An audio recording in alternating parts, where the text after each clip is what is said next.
Welcome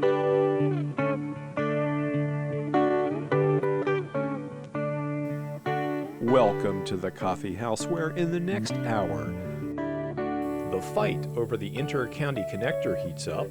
We'll get an Audubon Society perspective. Still on the environment, Julie Anderson of the Union of Concerned Scientists drops by to explain why she's campaigning against diesel fuel. We reprise a unique arts education program, Tim Rollins and the Kids of Survival. And Chris Chandler raises a guitar in the battle against evil. Channel surfing through the 59 circles of hell, floating endlessly in remote control limbo, slouching ever towards 1-900 numbers, infomercials, B-movies, cable television. We've got the Celtic sounds of Iona and poetry by Kim Roberts and Tifffani Frost.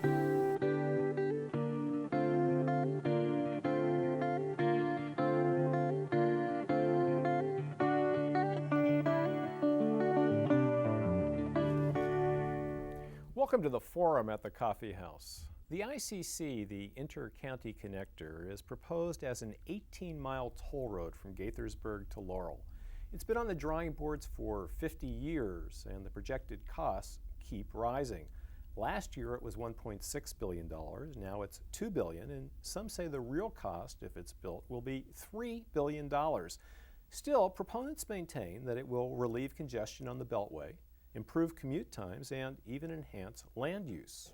Not so, according to highway foes like Steve Dryden, Media Relations Coordinator for the Audubon Naturalist Society. Welcome, Steve, to the Coffee House. Thank you. We're talking here kind of generally about sprawl, aren't we? What is that? Well, sprawl is a situation where you've got cheap land and, of course, the automobile and a certain kind of development policy on the part of the government, which allows building of commercial and residential to sort of just spread out all over the countryside without any thought to what's really convenient for people and what would actually make their life a little bit easier. It's based on the automobile, which is convenient, of course, in certain respects, but as we know, after a while, you can end up driving 10, 15 miles to get to the grocery store or to find downtown that you can walk in. Now, when we talk about sprawl, nobody likes sprawl, but if you talk about it in terms of a new community, you market it in that kind of language that enables more people to achieve the American dream of home ownership and have fresh air, as it were, then the idea of broadly suburban, exurban life becomes far more appealing and less undesirable, at least linguistically.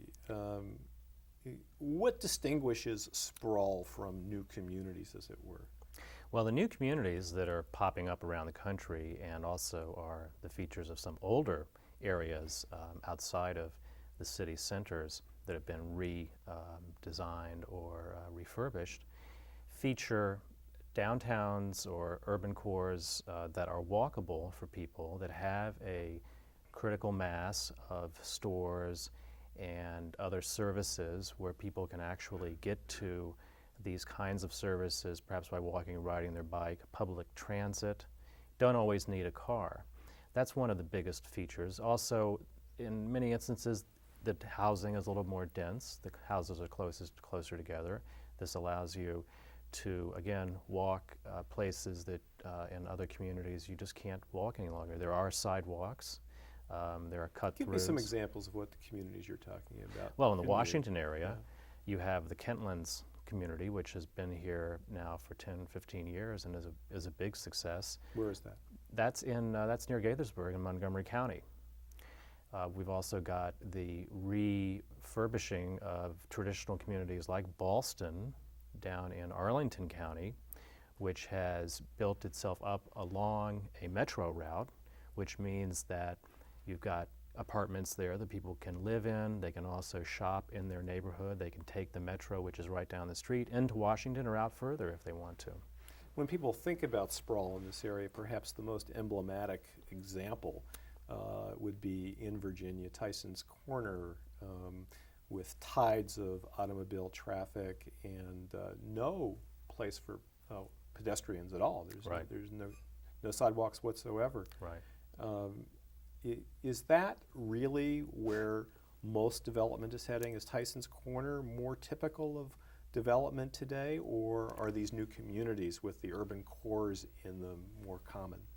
Well, Tyson's was actually first put together in the 60s, and that was the period in which the mall was first appearing as a commercial development. And it was when the auto was king and people didn't mind driving, and they were kind of intrigued with this idea of having all the stores under this one roof, even if you had to drive 4 or 5 miles to get to it and maybe sit in a traffic jam. And of course that's gotten worse and worse.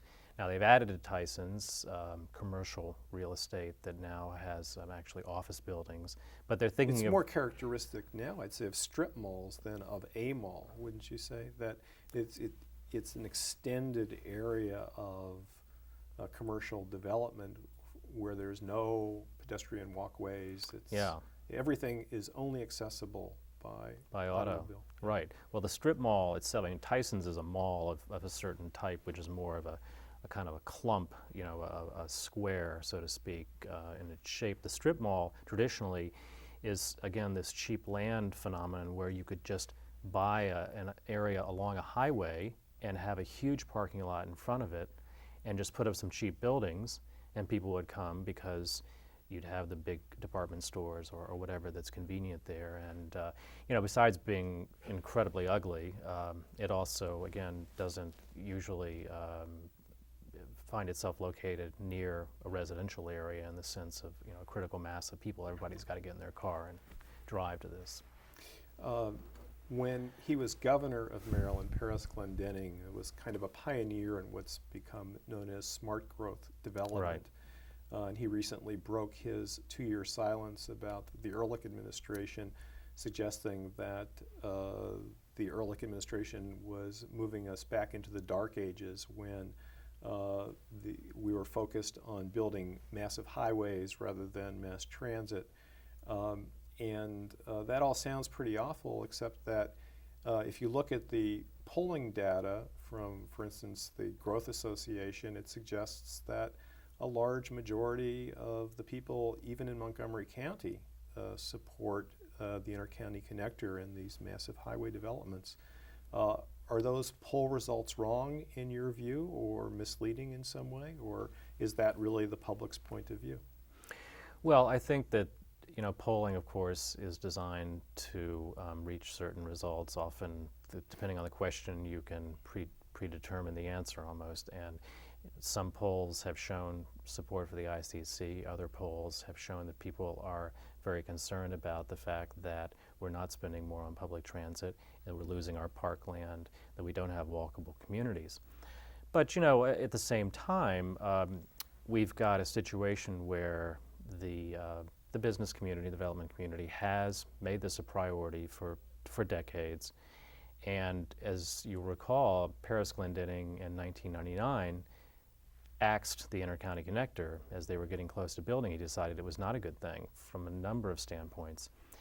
And the business community came back with a vengeance. And in 2002, they poured a lot of money into the Montgomery County Council race, and they defeated the people who were against the ICC, and they got a pro-ICC council in there.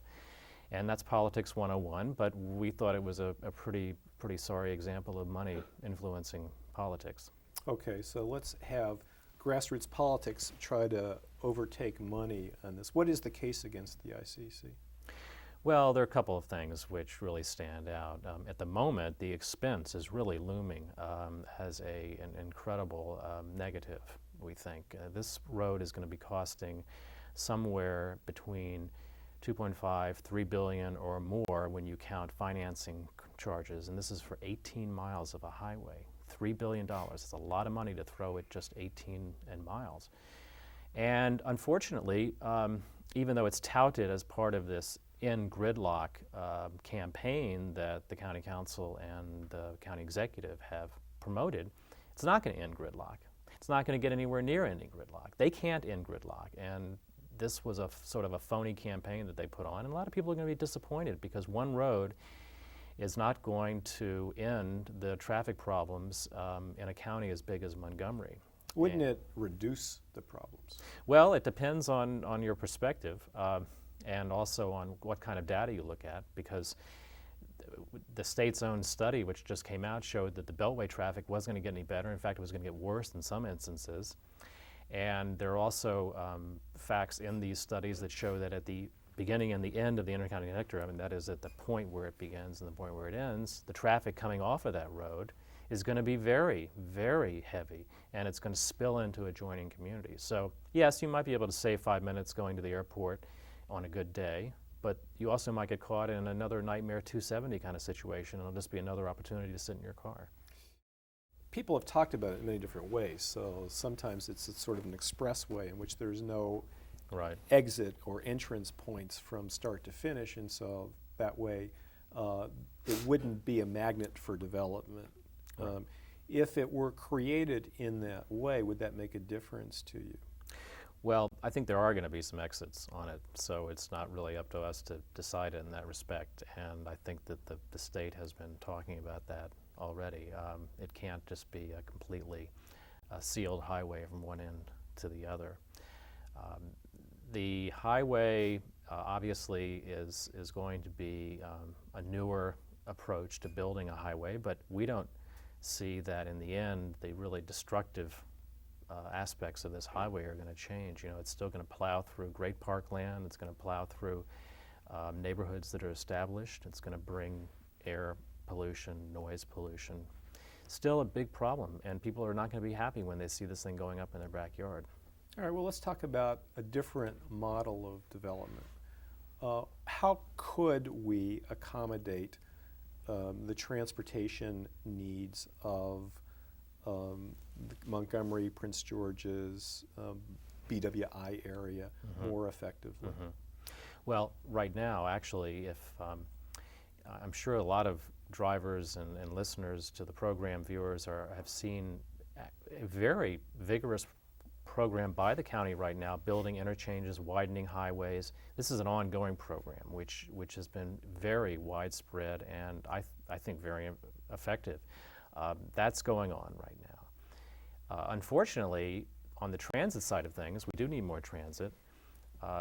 The political campaign, for the ICC has distracted the governor and the county executive and others for campaigning for other kinds of transportation options, so that the transit, for example, between Bethesda and Silver Spring is on the back burner. There's an idea of building transit. You're talking about the Purple Line? Yeah, the Purple Line and whatever permutation that takes. By county transit. Right. There's an idea of building a transit way up to Frederick, which will go along the 270 area. But, again, all the political capital has been invested in the ICC, so whether these things are going to really have the push behind them they need anytime in the foreseeable future is doubtful. So we think that the political leadership has really made a mistake by putting all of its eggs in this one basket, basically. And it isn't really, to be honest about it, isn't just Governor Ehrlich. The two leading Democratic candidates for governor, Doug Duncan and Martin O'Malley, both support the ICC. Right. And some of the people who, when they were active at the state level, like Chris Van Hollen, when he was a state senator who was opposed to the ICC, then has taken a more open position toward it since he's moved to Congress. What do you recommend that people do at this point who want to have a voice that's heard on sprawl in general, ICC and other highway developments in particular? Well, there are a couple of things. Obviously, at the local level of the county councils and at the local level of the legislature, those who are sitting in the Maryland House of Delegates and the Senate, you have to really tell these folks on a regular basis that you do support more transit options, that you do want us to preserve our existing open spaces and acquire more of them. One of the problems is, unfortunately, money has been slashed for acquisition of open space in Maryland and in Montgomery County. You have to tell your representatives this as often as possible, because they often hear from the development lobbies and their priorities are different. Also, there's a lot of opportunity on a very local neighborhood basis to affect the way that development happens in your neighborhood, and to actually influence how, for example, your own property or the property of a local school affects the local stream valley. There are lots of innovative techniques now for preserving or keeping stormwater from coming off of your property into the local storm sewer system. A lot of things going on like that, that both our organization, the Audubon Naturalist Society, and other local groups are very interested in talking to neighborhoods about, so they should get in touch with us. We appreciate that. Many thanks for Steve Dryden of the Audubon Society for sharing his views on what should be done about sprawl and highways and other features, sometimes not so pleasant features of the contemporary American landscape. I'm Mark Cohen, and this has been Coffee House Forum.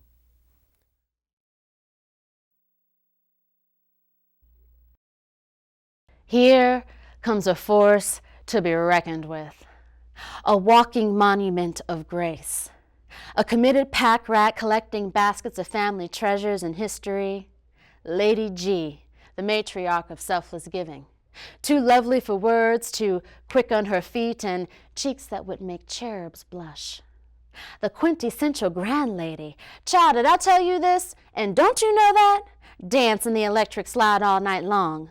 She is coolest of the cool. For someone whose tree was planted in 1920 something or somewhere, you'll find her caddy that zigs and zags, sporting a smile for the strangers and a yoo-hoo for the neighbors. She is a keepsake of sweetness, volunteering her prayers and good word for anyone in need. With her front porch open for business, make sure you stop by to hug the creature whose heart is soft and hands that tell tales. And floating on air, she does not walk. She simply appears. With a status and stature so high, you'd think she was the mayor, educating, contemplating, renovating, and elevating the youth in the Park of Lincoln. And don't take it personal, 'cause she will tell you if you're out of line, not on time, pants sagging. Don't you be bragging, and did you put on deodorant today? Lady G is up front, in your face, tell it like it is. And when all is lost, give it to God. What more could you ask for? One should be so lucky to connect with such a soul. My grand lady, sweetness in motion.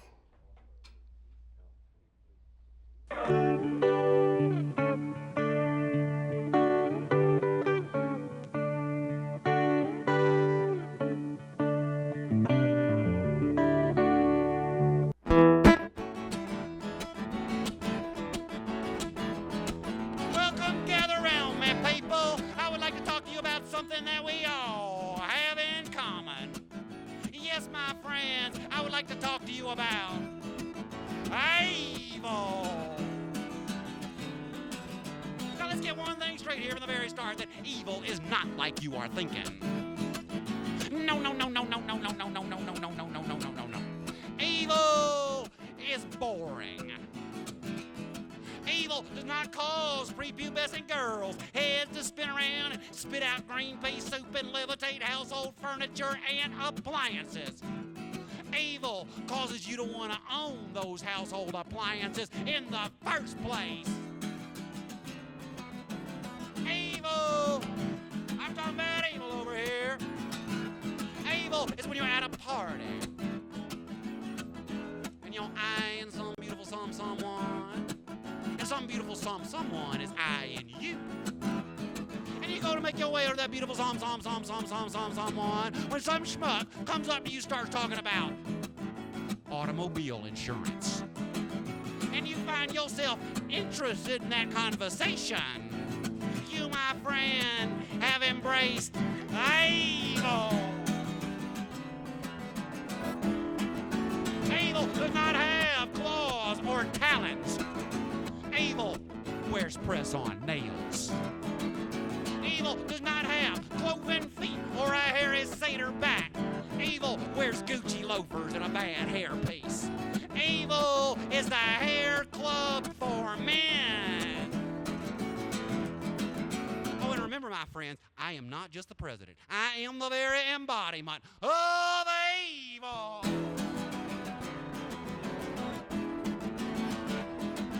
Compulsive complacency, excited by insipidity, possessed by banality, the demons of normality.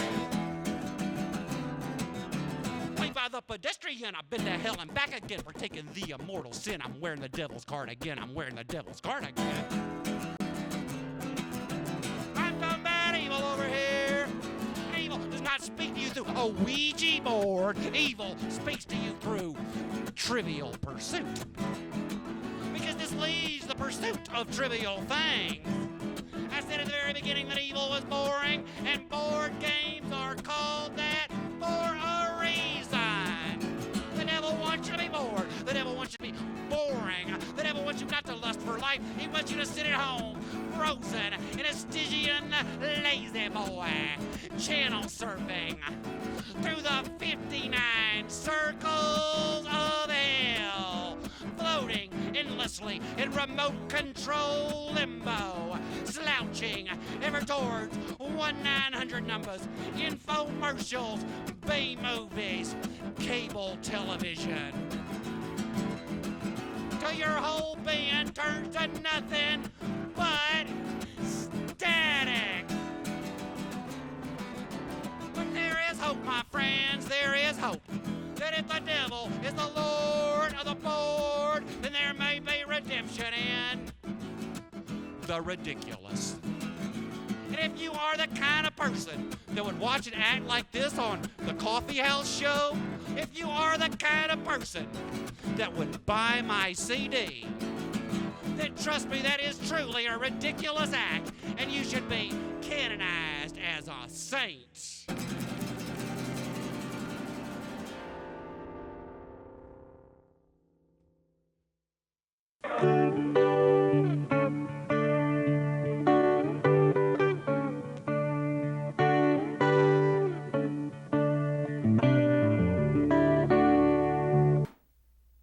Hi, and welcome to In Sickness and in Health at the Coffee House.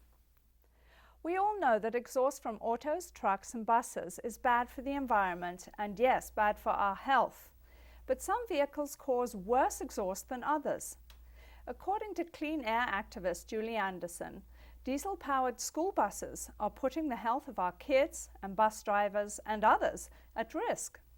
Julie Anderson is the Washington representative for the Clean Vehicles and Climate Policy for UCS, Union of Concerned Scientists. Julie, welcome to the Coffee House. Thank you. Well, happy to be here this evening. What is bad about diesel compared with gasoline? Well, diesel exhaust, as we have found out over the years through many, many studies, can both cause and exacerbate a variety of public health problems, ranging from asthma,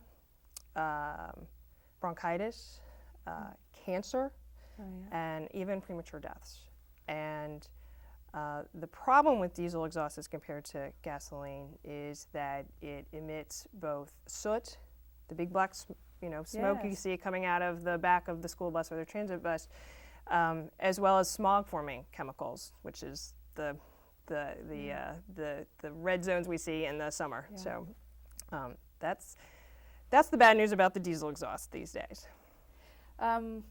Why is it that certain vehicles have that rather than cleaner fuel?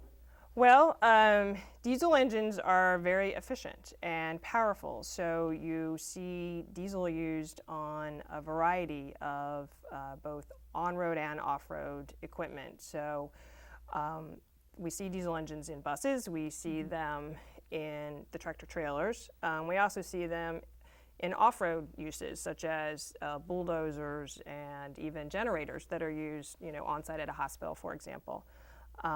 They're quite efficient to use, and the engines last for a very long time, so it's a good investment for whomever is investing in it. So that's why you see quite a bit of diesel out there. It's cheaper as well? The diesel fuel itself, yes. It varies, not necessarily. It is not always cheaper to get the fuel. What percentage of U.S. vehicles on the road would you say are diesel powered? That's an excellent question. I think it's primarily today in the heavy duty category. So as I mentioned, sort of the buses and the tractor trailers. We don't have a whole lot of diesel these days in the United States in the light duty, passenger cars and SUVs and minivans. I mean, you don't have that many diesels out there right now. That's compared to Europe, where they actually have a lot of diesel on the road in normal passenger cars. So we're a little bit different in the United States. We have a lot more gasoline on the passenger side, but diesel on the heavy duty side. Are there different emission standards then for vehicles which would use diesel? Yes, there are, and they're getting better. We are on the cusp of new rules coming out, new federal rules promulgated by the Environmental Protection Agency to both make diesel fuel cleaner as well as diesel engines. And actually just last year, the administration promulgated rules to clean up off-road diesel engines. So we're working on both segments that I mentioned, both the on-road engines as well as the off-road engines. So we're hopeful that we're on a path towards cleaner vehicles and engines out there. The problem is, even with all of that progress, diesel engines last a long time. And so even as the new engines come online and have to meet these new cleaner standards, the old engines are still out there and being Puffing used. away. Yes, exactly. Especially, for example, school districts who buy a school bus. It can last for 10, 20, 30, even 30 years, and that's a long time. And in the meantime, standards have moved forward, and the buses out on the road don't necessarily meet the latest either pollution and or safety standards. Let's talk more about school buses, because we have a very precious cargo riding in them, and yet they seem to be, amongst the worst offenders. Is this the case not only for children on the bus or children waiting next to a bus, people walking by buses, drivers? We at the Union of Concerned Scientists have actually spent quite a bit of time focused in on trying to clean up school buses precisely for the reasons you just mentioned, which are we are carrying a precious cargo on those buses, and children are particularly vulnerable to air pollution because they are outside more and because they breathe at a higher rate than adults do. So lots of studies have shown that kids' asthma can be exacerbated by exposure to air toxics, and there's actually a recent study from California that showed it could perhaps even cause asthma in healthy children. So we've done a variety of studies at UCS on school buses in particular, and looked at across the country at the states and what they were doing to try to address the problem. And it varies. Some states are doing quite well in trying to clean up their school fleets, and others are not doing so well. But we're hopeful that through a variety of efforts that we are on a path to try to get. How about in this area? How are the Maryland? In this area, Maryland is doing quite well. We actually did grade. We gave each of the states a grade based on their bus fleets and the level of pollution coming out of those buses.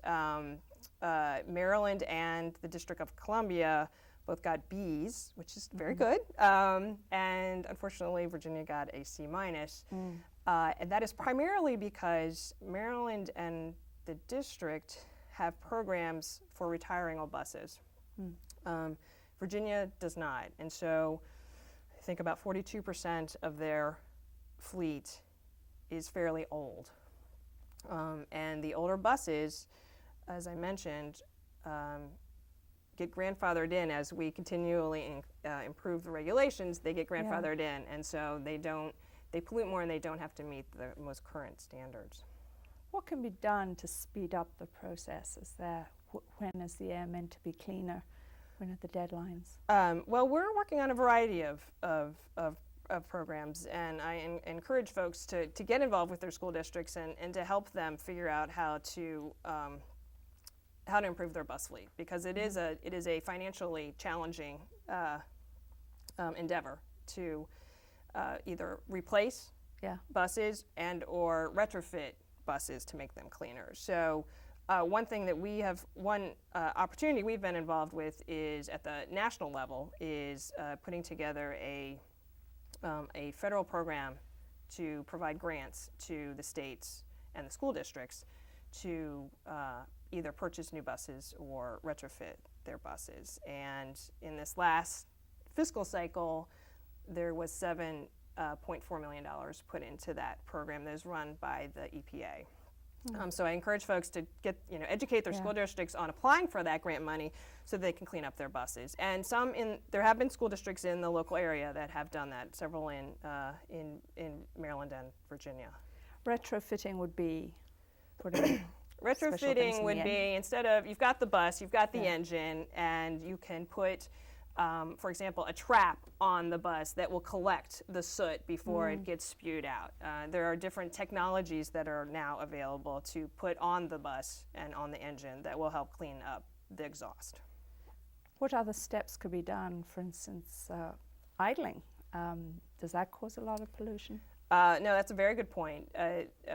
A number of states across the country are starting to promulgate rules for regulating, especially for school buses, for example, but also for transit buses, idling requirements. And Maryland, DC, and Virginia have adopted some level of it. Again, we sort of see the same dynamic. DC has a 3-minute rule, Maryland has a 5-minute rule, and Virginia has a 10-minute rule. But a lot of it involves training the bus drivers on what the regulations are and why it's important, and particularly, again, for kids who play around the buses or around them while they're waiting for the bus to pick them up at school. It's very important. What other steps are being done to improve diesel? They're not going to do away with it, but are there other substances they can put into the fuel that make it cleaner? There are quite a few efforts underway in the United States to combine, either through corn or soybeans, some bio part of the fuel. It's called biofuels. So you would mix in part diesel and part a fuel grown from and created by growing corn or soybeans. That effort's underway. A lot of districts around the country are actually using biodiesel in their school buses, and it is making an improvement in the pollution coming out the other end. So that is another avenue that we at the Union of Concerned Scientists, as well as many other groups, are taking a look at to really get a handle on how we could best optimize using that renewable resource that we have right here in our own country to help supplement our diesel fuel use. Is it more expensive to use ethanol or corn? Is it less efficient? Well, there are issues that we need to work out related to the amount of energy needed to actually create that part of the fuel. And there are issues actually, looking at the pollution mix that comes out the other end. I think it depends on where you are in the country as to whether it's more or less expensive. If you're if you're out in the Midwest in a corn-based area, it can often be cheaper. If you're out in California, the ethanol piece of it can actually be more expensive, I believe. Is there any of the biofuels being used in this area? That's a good question. I am not positive. I'm trying to recall if there are any grants. Not that I am aware of, but that doesn't mean that there aren't. Yeah. Well, we're almost out of time here, but I guess in the meantime we can talk to our school districts and what else, right, to our congressman? Yes, definitely write to our local members of Congress. Senator Mikulski is actually on the Appropriations Committee that does the budget for the Environmental Protection Agency, where this program is being run. So, but I would encourage folks to write to all of their members, and as I said, to help educate their school districts on the fact that this program, which is fairly recent, it's just begun in the last 2 years, is out there and it's growing, and we're working to try to get even more money focused on it in these tough fiscal times, because we think it's a very important issue. And in the meantime, for your health, hold your nose as you run past as the bus goes by. Well, a very big thank you to Julie Anderson of UCS for joining me in the coffee house. Replacing diesel bus fleets with more environmentally friendly ones won't be cheap, but the cost of not doing so to our health, environment, and the economy may be much, much greater. I'm Cathy Kristiansen, and this has been In Sickness and in health.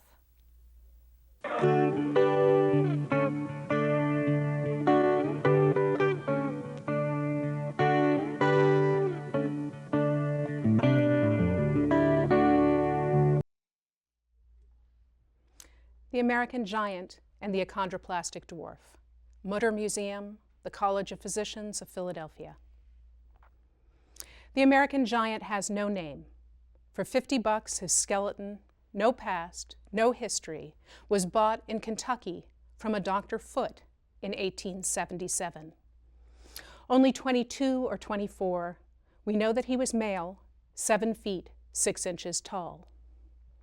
Inflammation or arthritis in his final years, researchers suggest, flattened his bones, kept him to his home inactive, possibly in bed. Inside of his enfolding ribs, if you will please observe the leftward spinal curve. If glass could melt, I'd climb in and drape his towering hips so high in the display around my shoulder blades. Although he is only the second tallest, a label claims he wins the prize for the longest known femurs of any skeleton in the world. The American Giant keeps company with a woman puddling about his feet, someone's idea of a laugh. An achondroplastic dwarf, Mary Ashbury, 3'6". To her Richmond, Virginia whorehouse, doctors were called in 1856. She was in labor, but in that narrow channel of her hips, the baby's head could not fit past. The doctors decided to smash the baby's skull, and there it is too, evidence of the craniotomy on the floor of the glass case.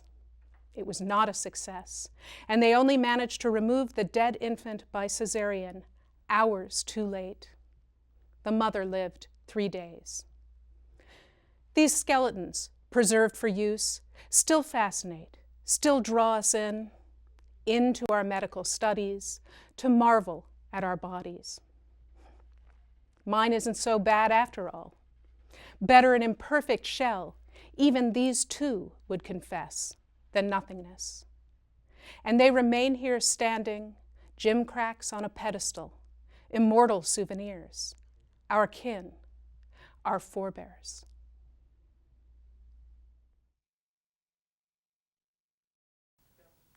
Welcome to the Artistic Eye.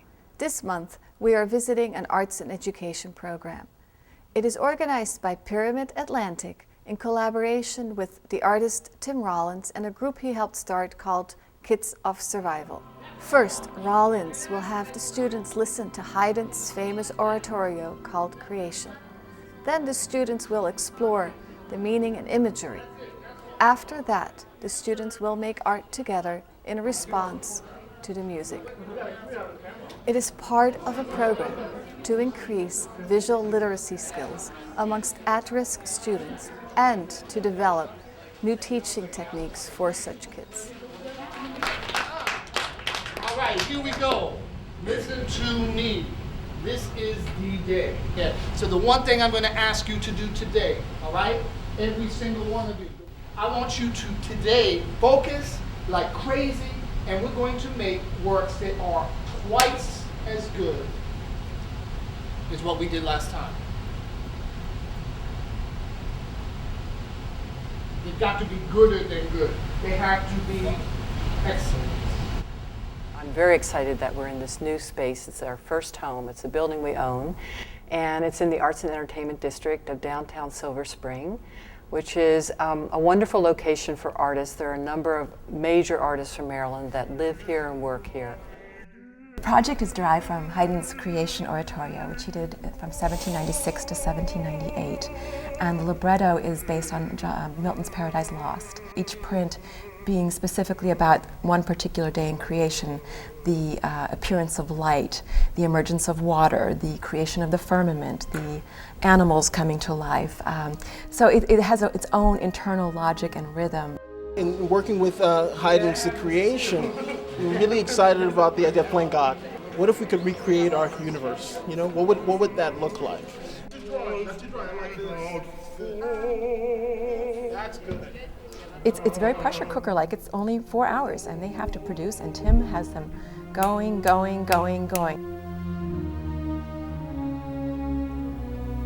Certainly there have been artist collectives before, but this is one where he comes in. He definitely has a vision, but he allows the kids to really develop new voices, break ground. He's looking for things that he's never seen before, and that's unusual for an artist, to have that willingness to be free enough to let those kids' voices in. It's almost like walking in a very dark room. I can't predict what it's going to be at the end, and that's where the surprise comes in, that's where the magic comes in, and it becomes quite obvious what works and what's not working. And that's how the kids start to really begin thinking like true artists. I remember him distinctly saying, I don't want any cliches here. No stars, no hearts, no pointing fingers, no wings. Because cliche is when you do not trust your own creativity. You can create a beautiful print over over a year period. This is simply a dress rehearsal for something you can do in all aspects of your life. I think that narrowing down to the indigo palette colors, yeah. Really was a development and a breakthrough that came about from one of the kids, just what she had in her cup. Creating the color was fun. He asked me to mix it up again because of something I did before, and it's fun to work with something that you made and then they're deciding to use it. It's kind of fun. About 2 years ago, I met Tim Rollins and the Kids of Survival and felt that his approach could be very effective at Pyramid Atlantic. Tim is politically active. An institute that's near Washington, D.C. has to be politically active.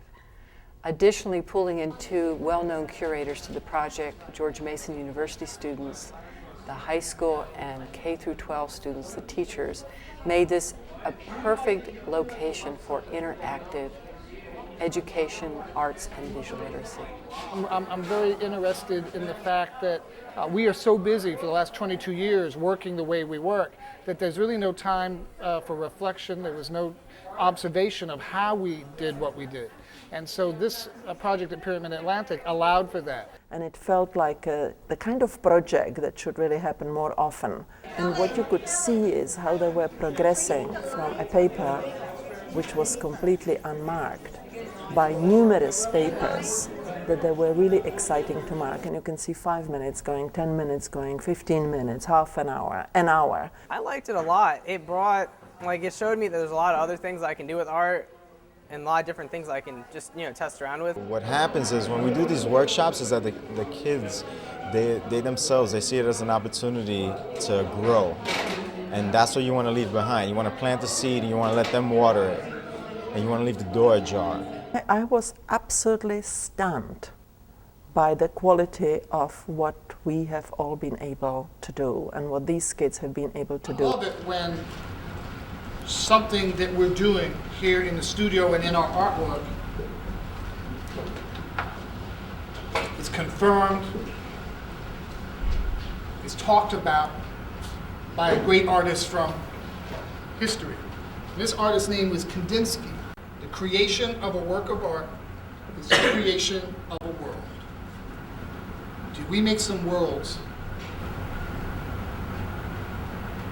in this workshop? Oh yes. Oh yes. What we need to do now is remember how we did this last time. If you see, we're going to go through, get rid of your ego, forget about what you made, forget about what your team made. Take a look and which ones really talk to you. Not even talk to you, which ones sing to you. And you just put a little X on the bottom. At this stage, the kids are really acting as curators, editing, making these selections, and giving that winnowing down process. And I love that because the kids have great eyes.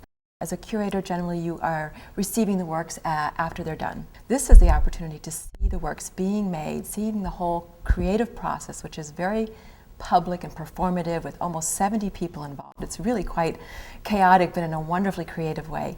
And then being able to then work down and winnow things to a point where it will be an absolutely exquisite exhibition and portfolio.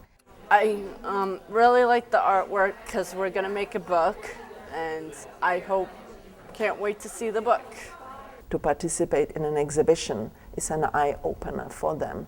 It really means something else within their own minds. It really means it really means that they have succeeded, that it's A+.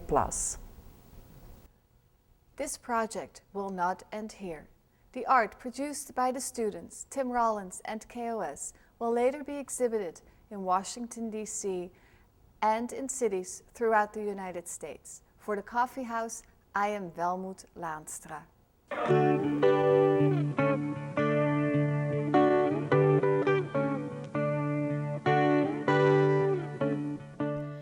Je m'endors et j'ai soif et j'ai faim.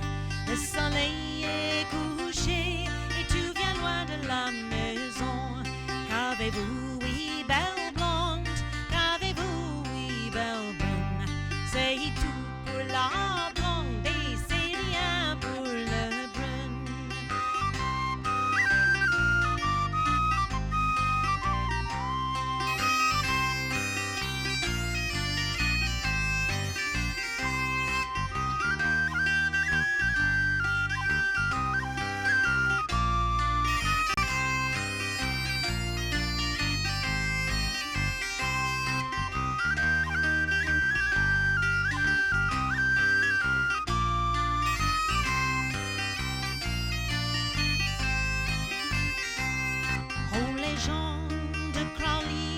Sont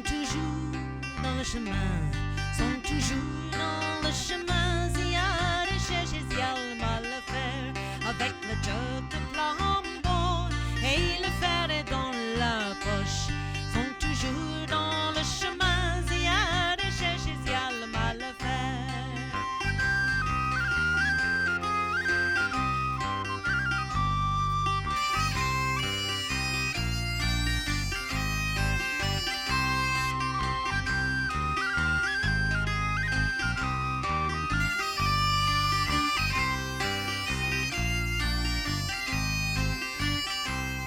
Je m'endors et j'ai soif et j'ai faim.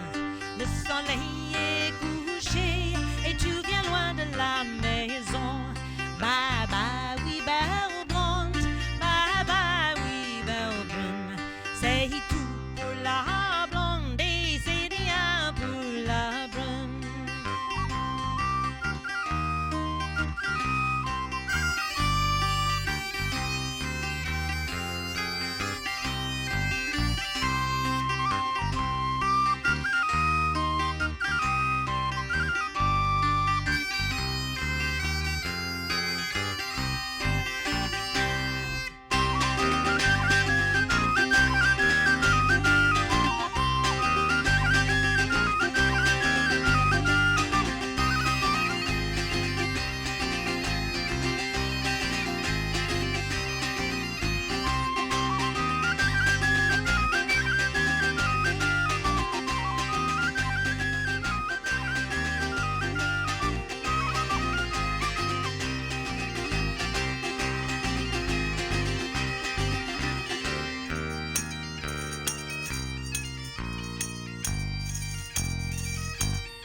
Welcome, Iona, to the Coffee House.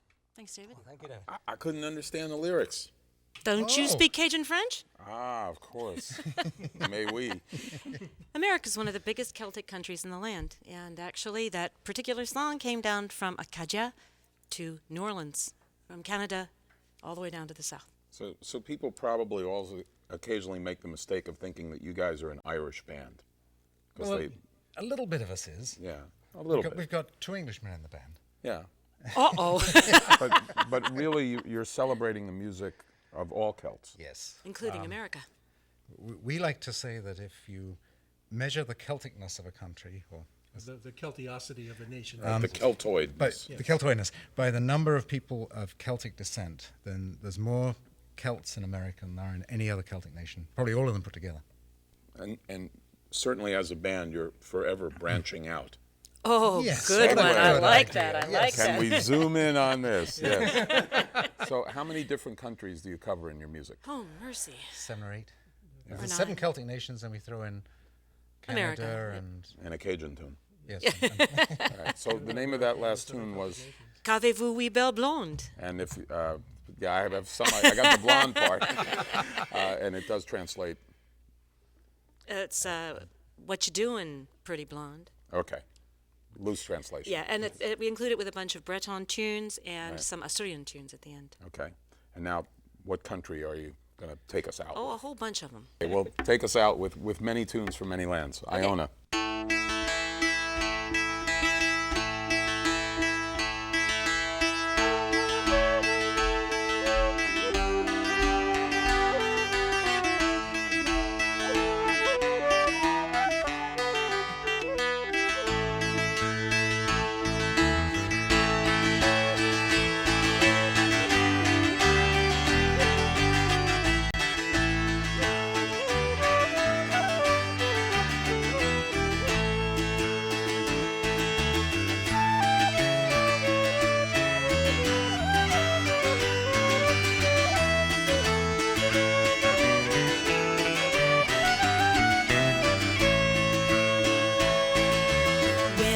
Was a youthful lover, full of love and full of care. Soon his love he did discover for a faithful lady fair. Away they went for to be married, just they were in a rich array. But instead of being married, pressed William was and sent to sea.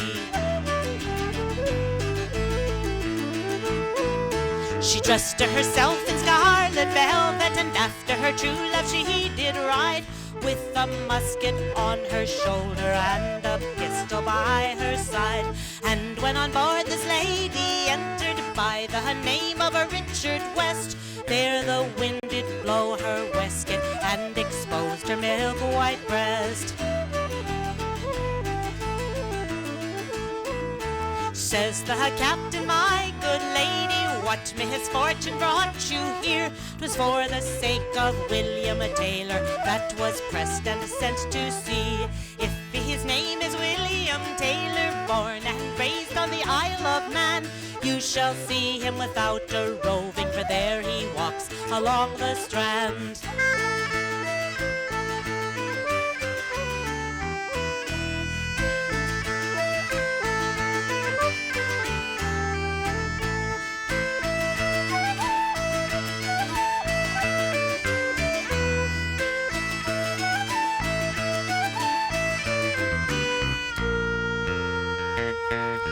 She rose early in the morning, just before the break of day.